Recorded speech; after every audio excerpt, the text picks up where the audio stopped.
Title देखकर आप चीजें समझ ही गए होंगे कि हम किस टॉपिक के बारे में बात करने वाले हैं। जैसा कि आप सभी लोगों को पता है कि चैत्र नवरात्रियां चल रही हैं और आज इस वीडियो में हम ये जानेंगे कि चैत्र नवरात्रि और शारदीय नवरात्रि में क्या अंतर होता है। और आज इस वीडियो में हम ये जानेंगे कि साल में 4 बार नवरात्रि का त्योहार आता है और उस 4 बार के त्योहार में से हम 2 बार इस त्योहार को बहुत अच्छे तरीके से सेलिब्रेट करते हैं। साल में जो सबसे पहली नवरात्रि होती है वो चैत्र नवरात्रि होती है और इस नवरात्रि के साथ ही हिंदू कैलेंडर के अनुसार या हिंदू नववर्ष की शुरुआत हो जाती है। दूसरी नवरात्रि जो आती है वो आती है अश्विन माह में और इस नवरात्रि में लोग अलग अलग तरीके से गरबा खेलकर इस त्योहार को बहुत अच्छे तरीके से मनाते हैं। क्या आपको पता है पौष और आषाढ़ के महीने में भी एक नवरात्रि का त्योहार आता है या नवरात्रि का पर्व आता है, लेकिन वो नवरात्रि गुप्त नवरात्रि के नाम से जानी जाती है और इन गुप्त नवरात्रियों में तंत्र और साधना की जाती है। क्या आपको पता है पारिवारिक लोगों के लिए चैत्र और शारदीय नवरात्रि को उत्तम माना गया है। अब इस वीडियो में हम ये जानेंगे कि चैत्र नवरात्रि और शारदीय नवरात्रि एक दूसरे से कैसे अलग है। मैं इन दोनों ही नवरात्रियों का कारण आपको बता देता हूँ, आपको चीजें समझ आ जाएगी कि चैत्र नवरात्रि और शारदीय नवरात्रि एक दूसरे से कैसे अलग है। तो सबसे पहले हम बात करेंगे कि चैत्र नवरात्रि मनाने का क्या कारण है। ऐसा कहानियों में कहा जाता है कि धरती पर महिषासुर नामक एक असुर का आतंक काफी बढ़ गया था और सारे ही देवी देवता उसे हराने में असमर्थ हो गए थे, क्योंकि महिषासुर को ये वरदान प्राप्त था कि कोई भी देव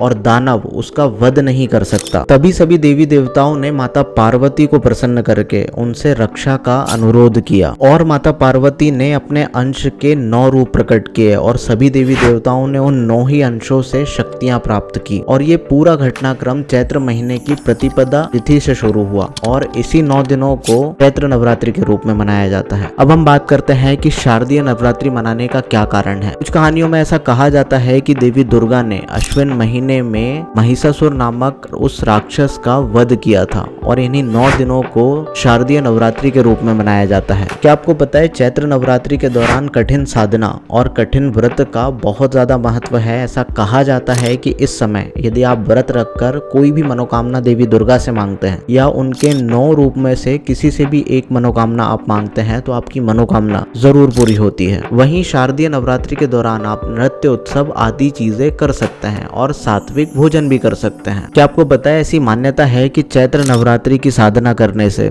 और चैत्र नवरात्रि में व्रत रखने से आपको देवी दुर्गा मानसिक रूप से सक्षम बनाती है और आपको ये शक्ति प्रदान करती है कि आप कोई भी कार्य बड़े आसानी से कर सकें और आप हर एक क्षेत्र में सफलता प्राप्त कर सकें। उम्मीद है आपको ये वीडियो पसंद आया होगा।